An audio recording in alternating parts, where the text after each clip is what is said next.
এই cause list প্রকাশ পেয়েছে। আগামী 22 তারিখ 22শে এপ্রিল 2025 মামলাটি আছে, তা সকলেরই জানা। কিন্তু এবার মামলায় 3 বিচারপতির বেঞ্চ এবং তার সিরিয়াল নাম্বার 51 দেখে যার পর্যায়ে আমরা একটু অবাকই হয়েছিলাম।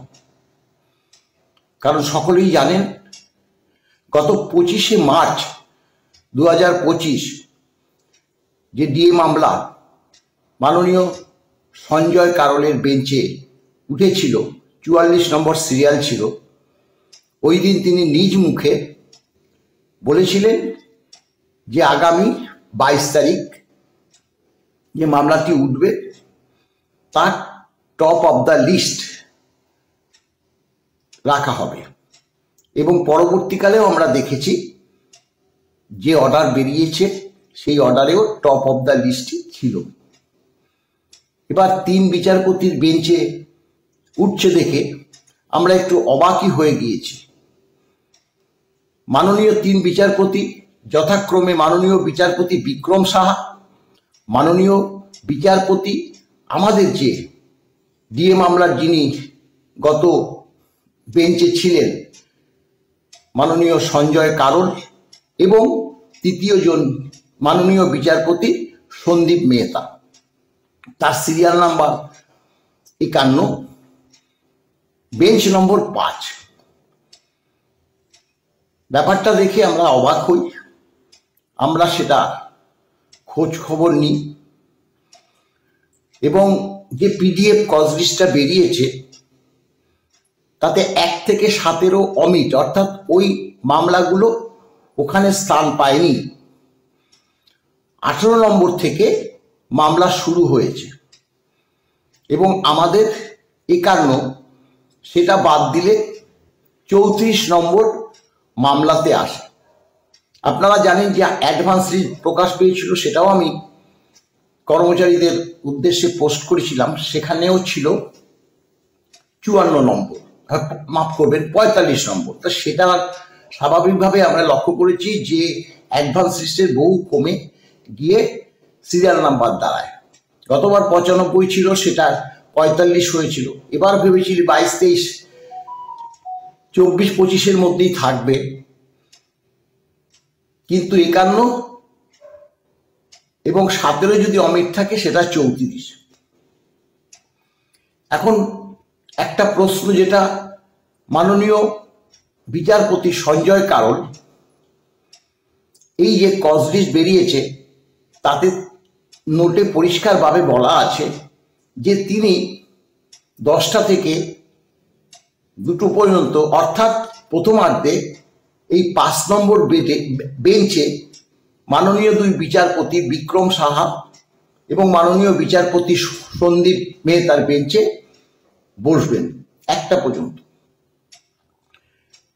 এবং এই 1টা পর্যন্ত তিনি বসছেন, তার কারণটা অবশ্যই একটা নিশ্চয়ই আছে।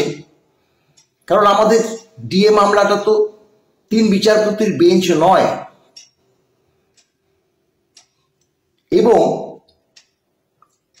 1 থেকে 17 যে অমিট, যেটা মামলাগুলো নেই, আমরা মনে করছি এবং আইনজীবীদের সঙ্গেও তাদেরও মতামত যে ডিএ মামলাটি তিনি ওই 1টার মধ্যে শুনবে বলেই এই 5 নম্বর বেঞ্চে তিনি প্রথমার্ধে বসবেন। এবং আরো একটা জিনিস লক্ষ্য করেছি যে 5 নম্বর বেঞ্চে দ্বিতীয়ার্ধে তিনি 10 নম্বর বেঞ্চে চলে যাবে, অর্থাৎ 2টো থেকে বাকি সময়টা মাননীয় সঞ্জয় কারোল তিনি 10 নম্বর বেঞ্চে চলে যাবে এবং 10 নম্বর বেঞ্চে তার একটা পার্টহার মামলা আছে, সেই পার্টহার মামলা তিনি শুনবেন। এই যে আপনারা পুরো পিডিএফটা আমি দিতে পারিনি, নিশ্চয়ই আপনারা বার করে দেখবেন। পিডিএফ তো পোস্ট করা যায় না ফেসবুকে, সেই পিডিএফটা দেখবে যে 50 এবং 51 নম্বর এই যে মামলা দুটো তাতেও নোট করা আছে যে হাই অন দ্য বোর্ড, এই মামলা দুটি হাই অন দ্য বোর্ড বলা আছে।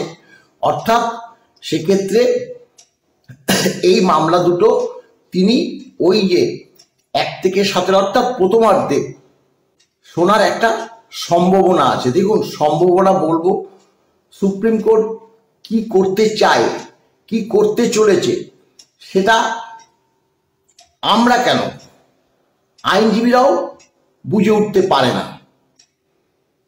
কিন্তু এটা তো স্বাভাবিক যে 15টা মামলা হয়ে যাবার পর 16 নম্বর 22 তারিখ আছে, দিনের পর দিন মামলা সুপ্রিম কোর্টে উঠবে এবং সেই মামলা যদি না হয়, আমাদের পক্ষে যে মামলা চালাবার জন্য যে কি দুরবস্থা, সেটা আর এই মুহূর্তে নয়, আমি তুলে ধরলামই না।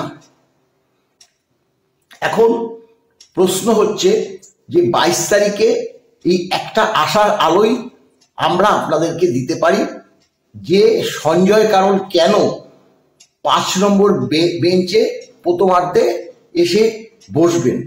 কারণ তিনি তো নিজ মুখে বলেছিলেন, এটা তো কেউ অস্বীকার করতে পারবেন না। পরবর্তীকালে অর্ডারও হয়েছে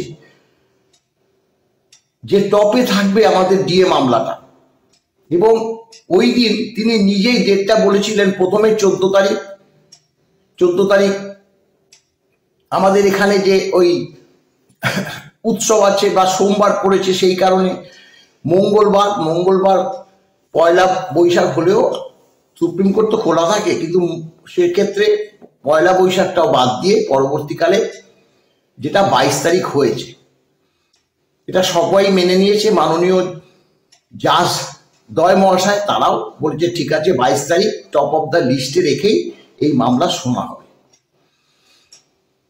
এখন অনেকে, আমি গতকাল যে পিডিএফটা ভাগে ভাগে মানে স্ক্রিনশট নিয়ে পোস্ট করেছি, সেটাতে অনেক কর্মচারী সমাজ বিভ্রান্ত হয়েছে, অনেকে বুঝতে পারছে না। তাই আজ একটি ছোট ভিডিওর মাধ্যমে পরিষ্কারভাবে আমি বুঝাবার চেষ্টা করলাম। আশা করি আপনারা বুঝেছেন। আমরা চাইছি, কর্মচারী সমাজও চাইছে যে এবার ডিএ মামলার একটা কিছু যাতে হয়, না হলে সত্যি কথা বলতে যে আমরা হতাশ হচ্ছি, কর্মচারী সমাজও হতাশ হচ্ছে। আর বিশেষ কিছু বলার নেই। আপনারা এই ভিডিও পরবর্তী গঠনমূলক যদি কিছু মন্তব্য করেন, জানতে চান, নিশ্চয়ই তার উত্তর আমরা দেব। ভালো থাকবেন, নমস্কার।